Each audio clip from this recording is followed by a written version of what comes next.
Hi friends! Welcome back to my mini vlog. So for today's video, ako nga po ay magluluto ng aming lunch. Ewan ko ba bakit talaga bilang isang nanay napakahirap talaga mag-isip kung ano ang iluluto mo.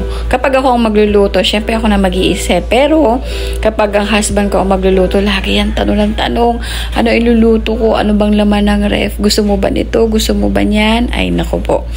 Diba pagka nanay, ikaw lang nag-iisip kung anong ulam ang po pwede mo gawin. Hindi ka na magtatanong. Abay, ewan ko din. Minsan kapag tinatanong niya ako, anong gusto mong iluto ko? Minsan sabi ko gusto ko ng pizza, gusto ko ng fried chicken. Tapos sasagot niya, ay wala tayo niyan. Kung ano lang nasa rep yun na iluluto ko. So, minsan kaya ayaw ko na sumagot kung ano ang, or kapag tinanong niya ako na kung anong gusto mong kainin.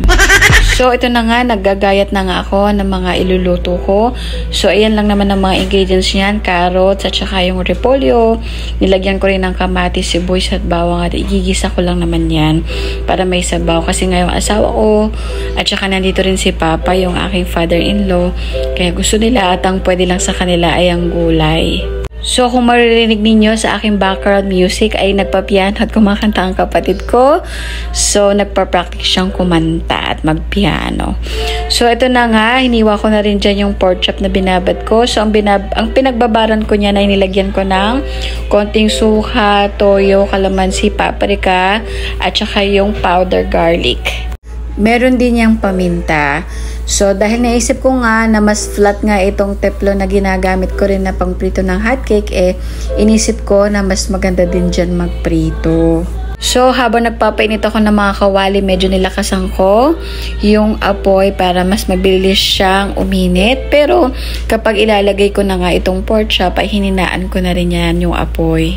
So, ito na nga kapatid ko, sabi niya, ate, ang bango naman ang ulam ninyo. So, yung kalahati niyan, kasi 4 na piraso yung pork chop, binigay ko kay kuya, tsaka sa isa kong kapatid na pangalawang bunso. Kasi nga, bawal si Eric niyan at saka si Papa. Karne, pwede lang sila sa manok at ibang klaseng mga isda. So, dahil may mga ganyan silang problema sa health, minsan hindi ko na alam kung ano iluluto ko. Kaya medyo mas challenging sa akin mag-isip kung ano ang foods namin or meal namin for lunch and dinner.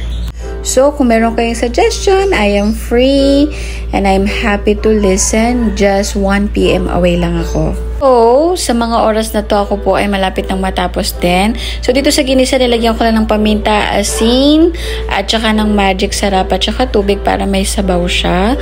So, I'm almost done na rin sa aking niluluto, kaya malapit na rin kaming kumain yan.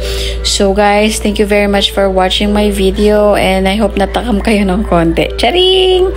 So, have a great day. Be safe. Babu!